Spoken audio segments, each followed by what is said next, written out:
सत्संग प्रेमी बंधुओं एवं श्रद्धा मूर्ति देवियों,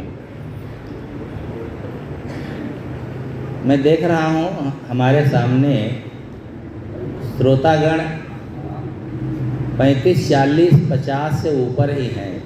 ना तो इसमें कोई जवान है 30, 35 के नीचे और ना तो बच्चे हैं। हम लोग पता नहीं क्या मन में बना रखे हैं कि ये सत्संग भजन केवल बूढ़ों के लिए होता है। घर से जब सत्संग के लिए निकलेंगे तो बूढ़े बुजुर्ग या माताएं, कोई नहीं कहता है बहू तुम भी सत्संग सुनियाओ, बहू सत्संग में जाओगे, नाम भी नहीं लेते हैं। बच्चों के लिए तो घर में अगर कोई संत पहुंच जाए तो ये भी नहीं कहते हैं थोड़ी देर बैठ जाओ साहेब आए। नहीं नहीं, बच्चे तो पढ़ने के लिए हैं, पढ़ाई करें, अभी कोई ज़रूरत नहीं है। बच्चों को संस्कार कब देंगे? बुढ़ापा में। संस्कार देने का जब समय होता है तो आप उन्हें सत्संग से, संतों से, अच्छी संगत से दूर रखते हैं। जब वे बिगड़ जाते हैं तब आप कहते हैं कि इसका सुधार कैसे हो, चलो साहब के पास चलें, तो कोई टिकिया तो है नहीं जो खिला दें उसका मन बदल जाए। ये बहुत बड़ी कमी है। अभी हम लोग कार्यक्रम किए प्रयागराज इलाहाबाद कारक संस्थान में, उसके बाद मीटिंग हुई तो कई लोगों ने इस पर चर्चा किया कि भक्त लोगों ने ही कहा कि बच्चों का सुधार नहीं होता है, बच्चों का परमार्थ में, धर्म में, सत्संग में मन नहीं लगता। क्या कारण है, कैसे इनको सुधारा जाए? सबको चिंता तो है हमारे बाद ये कैसे चलेगा। पूरी गलती बच्चों की नहीं है, हम लोग उन्हें प्रेरणा ही नहीं देते हैं। संतों के पास जाएंगे, बैठेंगे, कुछ सुनेंगे, संस्कार सुधरेगा। और कोई ये थोड़े है कि बच्चों को आप लाएंगे, सुनेंगे बच्चे तो वे सब साधु हो जाएंगे या घर द्वार छोड़ देंगे, ऐसा होता है क्या? उत्तर प्रदेश में तो मैं लगभग 35-38 साल हो गया है साधु जीवन में। 35-38 साल में हमारी उम्र के 5 लोग अभी साधु वेश में नहीं आए होंगे। 60, 70, 80 साल के वही आ जाते हैं। चलो भाई, बुढ़ापा में ही सही। संस्कार ही नहीं दे रहे हैं बच्चों को, ये सीख ही नहीं दे रहे हैं, कैसे आएंगे? आप छत्तीसगढ़ की बात सुने होंगे, शायद नहीं सुने होंगे। वहाँ हर गांव में शायद ही कोई गांव हो जिसमें कोई संत या साध्वी ना हो। और कोई कोई घर ऐसे हैं कि पूरा घर, 2 बहनें हैं, 3 बहनें, सब साध्वी, 2-3 भाई हैं, सब साधु। और आज भी बहुत गिनती में नहीं जान सकता हूँ, लेकिन 150-200 तो अपने संत तो होंगे और इतनी ही लगभग साध्वियाँ कम बेश। और यहाँ ढूंढते हैं सत्संग करने के लिए साधु कहाँ मिले। कारण क्या है? ये कोई मैं किसी की आलोचना और किसी की बड़ाई नहीं कर रहा हूँ। कारण यही है कि हम उस पीढ़ी को आगे नहीं बढ़ाना चाहते, उस पीढ़ी में हम जागृति नहीं पैदा करना चाहते जो हमारा भविष्य है। डरते हैं। और ये मैं कोई ऐसे कथा नहीं कह रहा हूँ, घटनाएं घटी हैं और ऐसी बात सामने बातें आई हैं।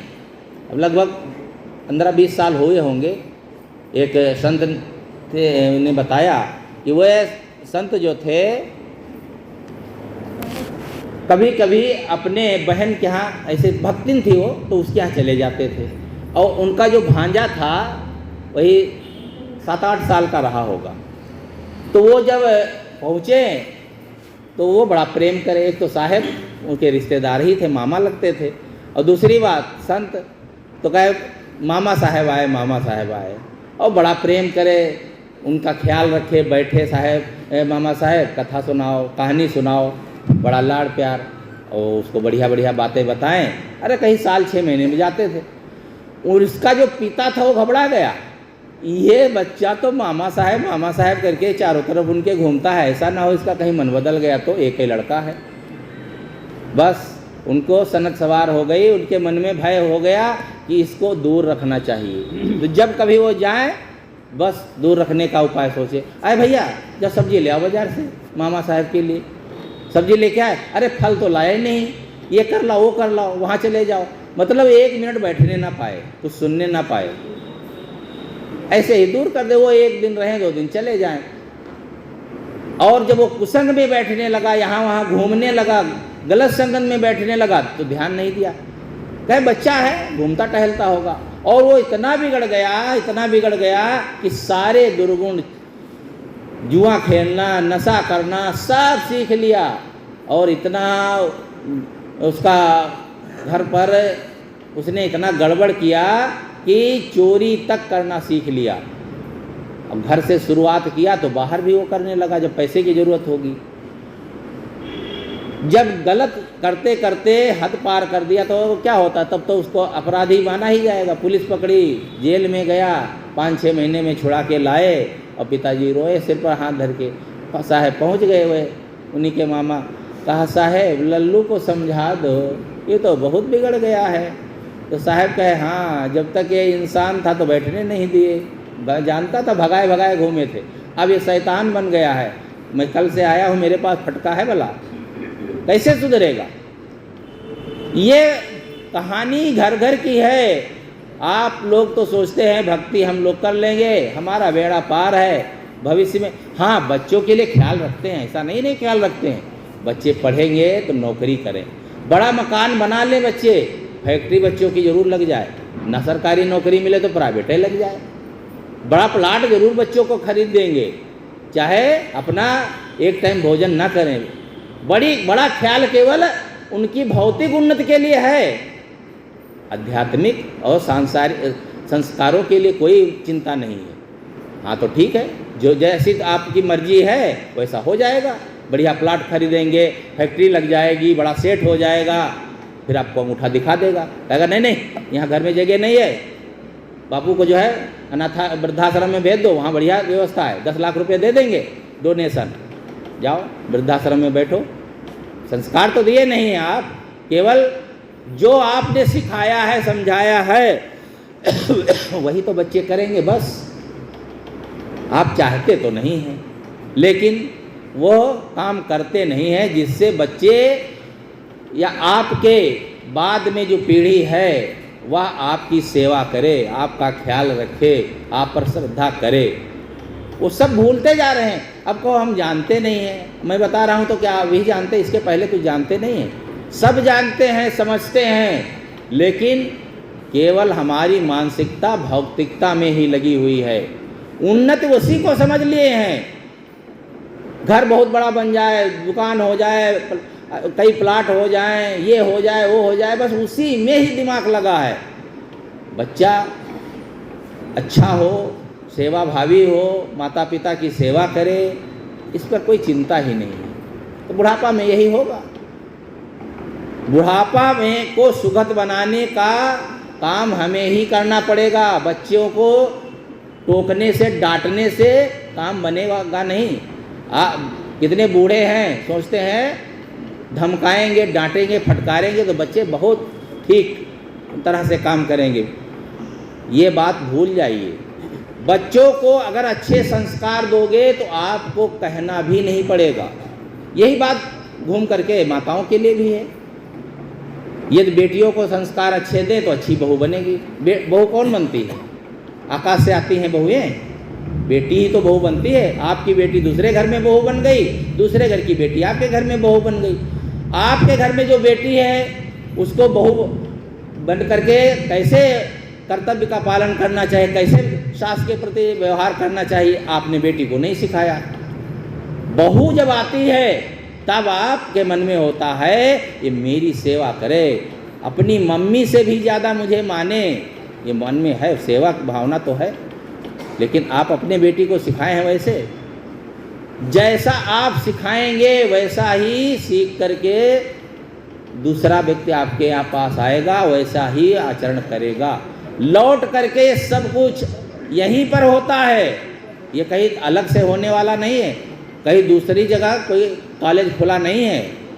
हाँ, कॉलेज में तो डॉक्टरी, मास्टरी, इंजीनियरिंग ये सब सिखाया जाता है, वो सब काम करते हैं, रुपया कमाओ, पैसा कमाने के साधन है। जो जो काम, अब ये सत्संग हो रहा ना, सत्संग आप लोग किस लिए सुनते हैं? सत्संग सुनते हैं इसलिए कि सत्संग में सुन करके हमें ज्ञान हो, जीवन जीने की कला है और दार्शनिक भी ज्ञान हो।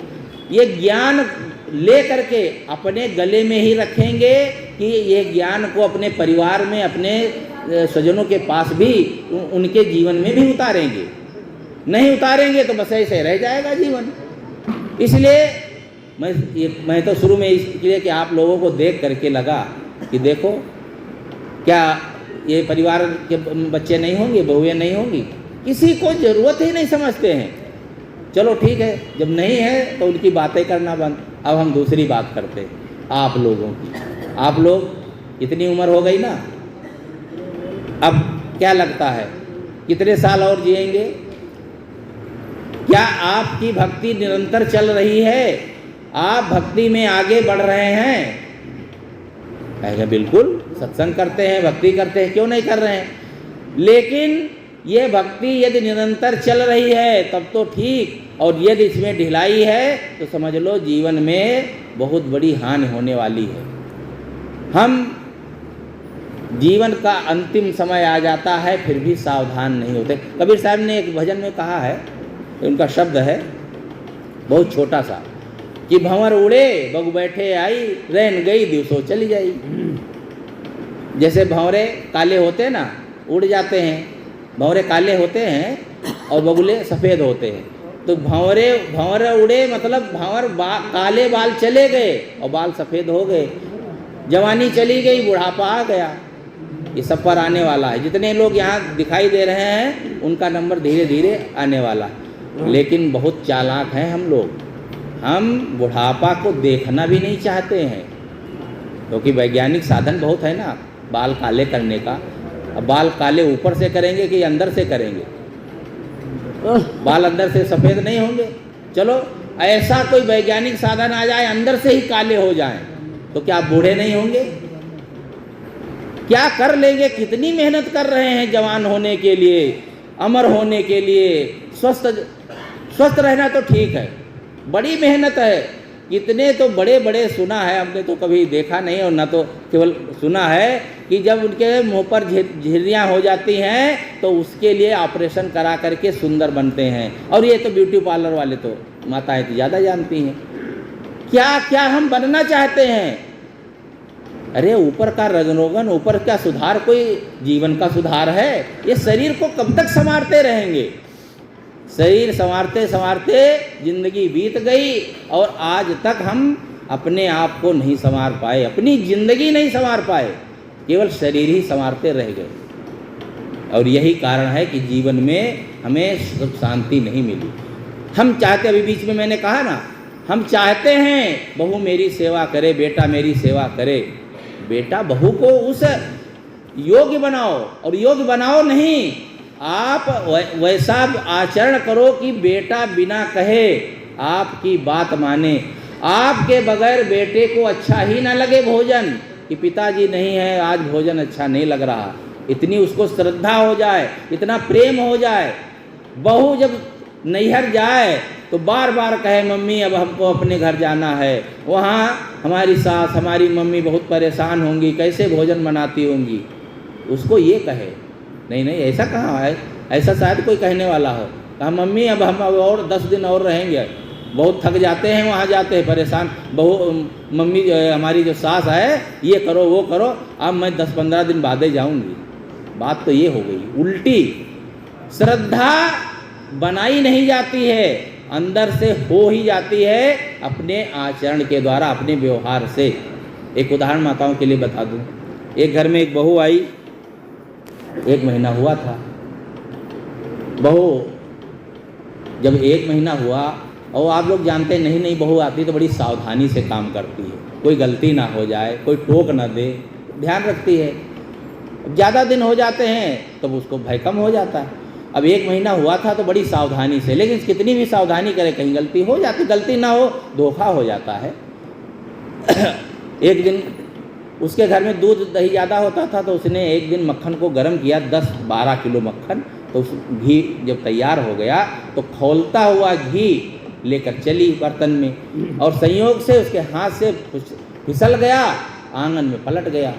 जैसे ही घी का बर्तन गिरा पूरे आंगन में फैल गया, वो कांप गई, घबरा गई। सास सामने ही बैठी थी, उसने देखा कि बहू के हाथ से घी का बर्तन गिर गया, घी फैल गया, और खौलता हुआ घी उसको पता था।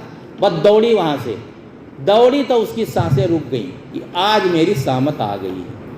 लेकिन सास पास में आकर के झट से अपना पल्लू उठाती है और झुक करके बहू के पैर को पोंछने लगती है। तो बहू को बड़ा आश्चर्य हुआ, ये क्या कर रही। फिर उसकी ओर देख कहती है, बेटी बहू तेरा पैर तो नहीं जला, तेरे पैर पर तो घी नहीं गिर गया। तब उसके सांस में सांस आई, कहा मम्मी पैर पर तो नहीं गिरा, घी खराब हो गया, फिसल गया, धोखा हो गया, गलती हो गई। अरे कोई बात नहीं, कोई बात नहीं, कोई बात नहीं, गिर गया गिर गया, ये तो होता है, काम जो करता है उसी से नुकसान हो जाता है, गिर जाता है, कोई बात नहीं बेटी, मैं बहुत डर गई थी कि तेरा पैर ना जल गया हो। चलो ठीक है, गुरु की कृपा से तुम्हारा पैर ठीक है, घी कोई बात नहीं, घी की चिंता मत करो। एक शब्द में ना डांटा, डांटना तो दूर है, शिक्षा भी नहीं दिया, ज्ञान भी नहीं बघारा। कितने लोग होते हैं जब कोई गलती होती है तुरंत ज्ञान बघारने लगते हैं लंबा चौड़ा। अरे गलती हो गई, समय से उसको समझाओ। उसको इतनी श्रद्धा हो गई सास पर कि अरे ये सास है कि मेरी माँ से भी बढ़कर। इतनी बड़ी गलती यदि घर में हो जाती, मेरे नैहर में तो माँ जरूर थोड़ा बहुत डांटती, लेकिन माँ ये सास ने तो कुछ भी नहीं कहा। खूब सेवा करे बुढ़ापा तक, जब उसके कपड़े धोए, गंदे कपड़े, बूढ़े आदमी इतना कहाँ साफ कर पाते, तो वो खुद धोए तो कहे बहुत गंदे कपड़े धोती है, बड़ी बदबू आती रहती है कपड़ों से। कहे नहीं मम्मी, मुझे कपड़ों से बदबू नहीं आती है, मुझे तो घी की सुगंधी आती है। कपड़ों में घी की सुगंधी होती है क्या? कपड़ों में घी की सुगंधी नहीं होती है, ना आती थी। घी की वह सुगंधी मन में ही भर गई सास के व्यवहार से। हमने तो कह दिया, कहानी सुना दी, कहानी क्या घटना ही घटी होगी, आप लोगों ने सुन लिया। अब मन में तो होता है कहीं ऐसा हम भी कर पाते तो हमारा घर स्वर्ग हो जाता। हो सकता है, कर भी सकते हैं, बस स्वार्थ छोड़ना होगा, स्वार्थ छोड़ना होगा। और यदि किसी से कभी गलती हो जाए तो ये मानना होगा कि इंसान है, हो जाती है। अगर गलती रुलाती हैं तो राहें भी दिखाती हैं। मनुष्य गलती का पुतला है, अक्सर हो ही जाती हैं। जो गलती को सुधारे उसे इंसान कहते हैं, पराया दर्द अपनाए उसे भगवान कहते हैं। पराया दर्द कौन अपनाता है?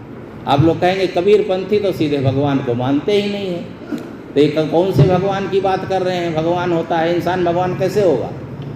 इंसान ही भगवान होता है, वही परमात्मा होता है जो दूसरे के दुख दर्द को दूर करे।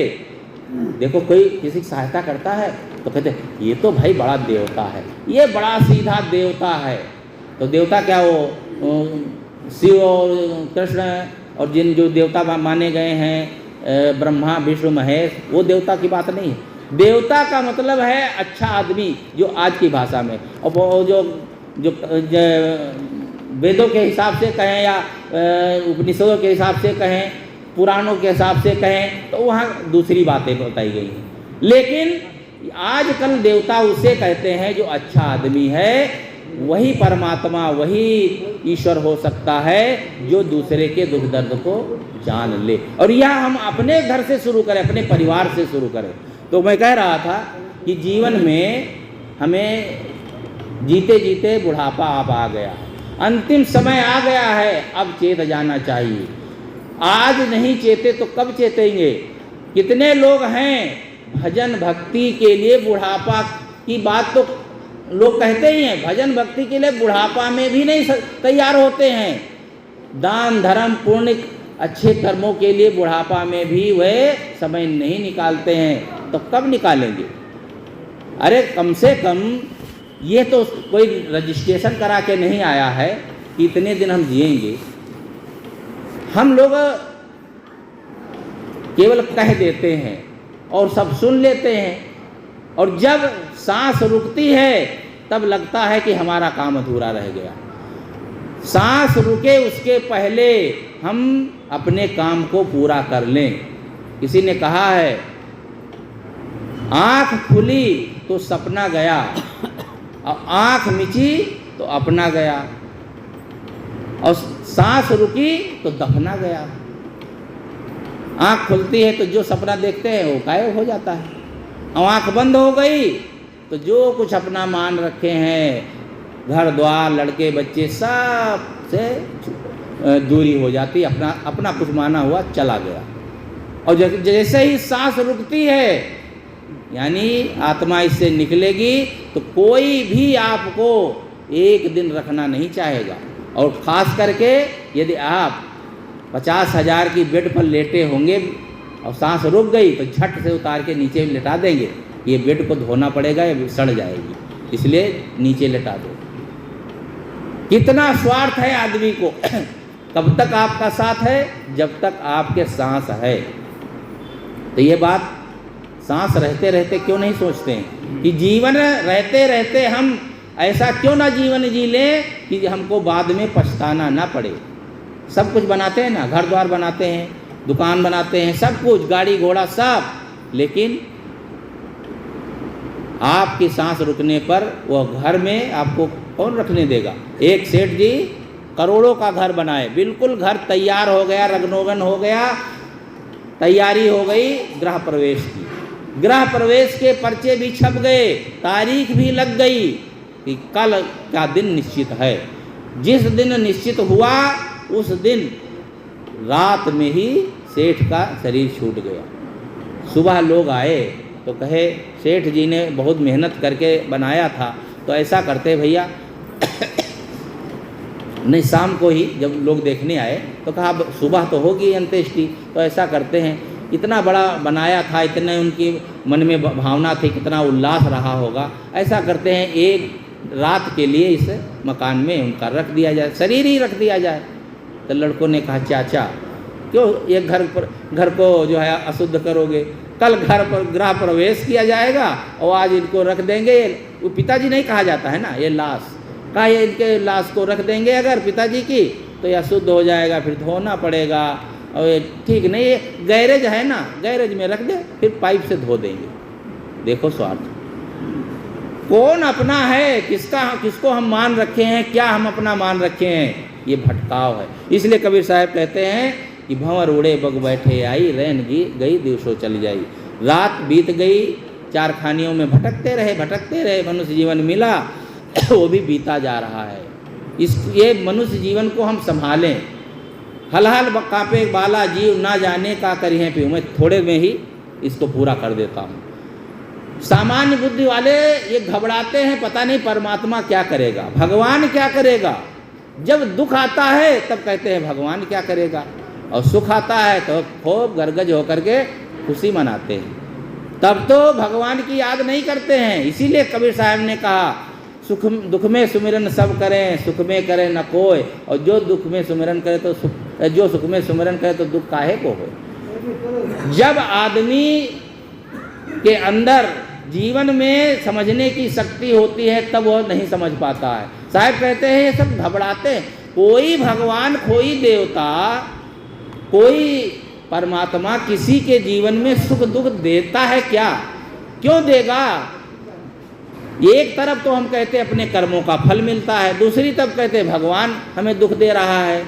कोई किसी को दुख नहीं दे रहा है, सब अपने कर्मों का फल है। स्वयं कर्म करो ते आत्मा स्वयं तत्फलमसुते, स्वयं ब्रह्मन्ते संसारे स्वयं तद्माद विमोचते। जीव कर्म आपे करे फलहु भोगत आप, और आप भ्रमत संसार में मोक्ष लाहत है आप। इस सब अपने ही किए कर्मों का फल है। इस पर बहुत कहने की जरूरत नहीं, बहुत आप लोग सुन चुके हैं। देखिए रामायण में भी कहा गया, सीता जी अपने कर्मों का फल भोगी। वे देखो, लोग सोचते हैं ना, कोई बहुत धनी प्रतिष्ठित परिवार की लड़की मिले तो क्या कहना। अंबानी की बेटी के साथ अगर आपकी बेटे की शादी हो, तैयार हो जाए कोई अंबानी के पिता, तो आप कहेंगे वाह कितना अच्छा है। कोई धनी हो या कोई प्रतिष्ठित हो, सीता के साथ राम की शादी हुई जिसे आज हम भगवान कहकर पूजते हैं। अगर भगवान के साथ में किसी लड़की की शादी हो तो उसका कितना बड़ा सौभाग्य। और भगवान जो चाहे वही होता है। तो सीता के जीवन में इतना दुख क्यों हुआ? क्यों नहीं उनको रोक पाए? क्यों नहीं सीता के दुख को हर पाए? उनकी पत्नी थी ना,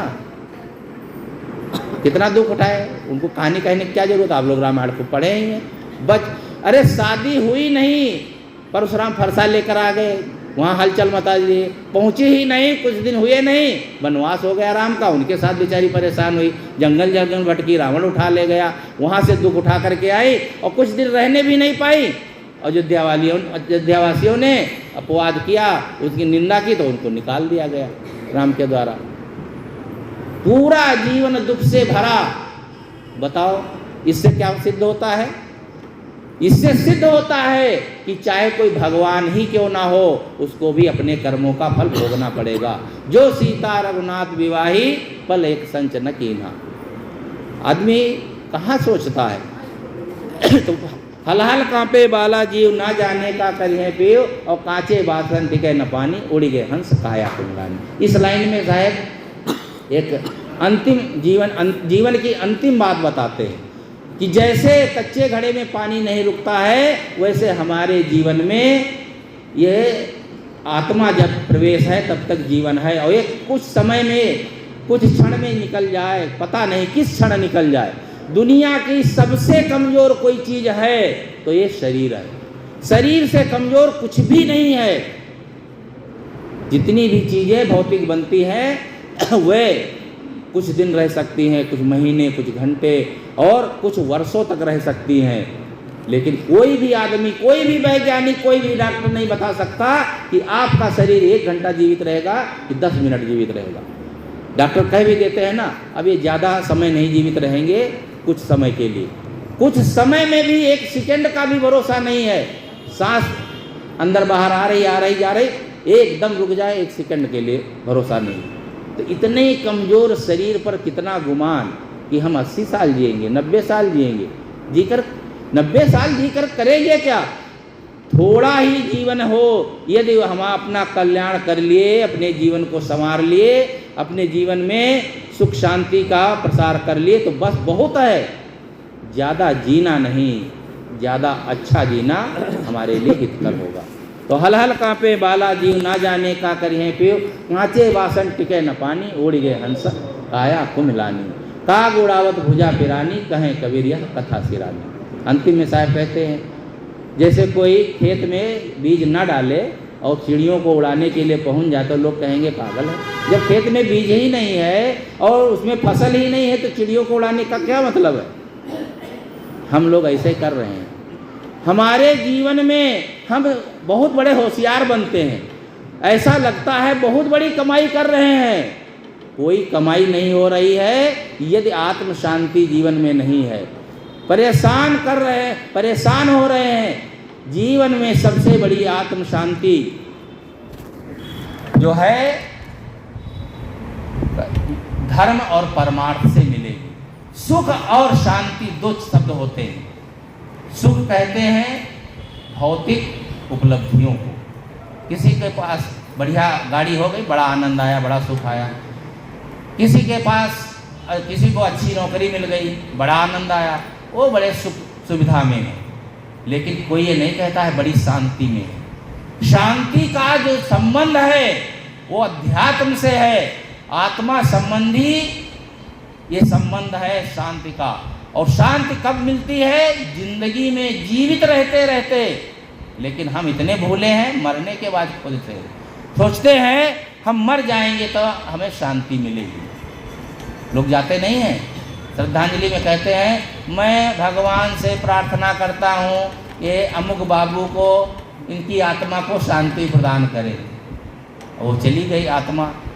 अब वो ना आदमी है ना आत्मा है, तब शांति चाहिए। और जीवन भर शांति का काम नहीं किया गया। जीवन में जो काम करना चाहिए मरने के बाद खोजते हैं शांति, स्वर्ग, परमात्मा, वैकुंठ, पता नहीं सब जीवन के बाद। और ये सब होने वाला नहीं है। जो कुछ होने वाला है वो हमारे जीवन में ही होगा और इसी जीवन में ही अपना हम कल्याण करें। मैंने शुरू में कहा अपना जीवन सुधार, अपना कल्याण हम सबको करना ही है, लेकिन हमारी वो भी जिम्मेदारी है जो हमारे आसपास है, जिनका हमारा जिनके प्रति हमारी जिम्मेदारी है, बच्चों की, बहू की, बेटों की, उनको भी इस मार्ग में लगाएं, समझाएं, भक्ति में लगे, क्योंकि उनका भी जीवन आगे तो इतनी भौतिकता का दौर चलेगा कि अब बच्चे कहाँ से कहाँ निकलने वाले हैं, पहुँचने वाले हैं, कुछ पता नहीं है। इसलिए ये जो धर्म परमार्थ में लगेंगे तो निश्चित है वे अच्छे मार्ग पर चलेंगे, अपना जीवन सुधारेंगे और अपने घर परिवार की देखरेख करेंगे। आपको भी सुख शांति मिलेगी, आप भी संतुष्ट रहेंगे कि हमने भक्ति किया, उससे हमारे जीवन में भी लाभ हुआ और हमारे परिवार को हुआ। मैं अपनी बात यहीं पर समाप्त करता हूँ। बोलिए सद्गुरुदेव की जय।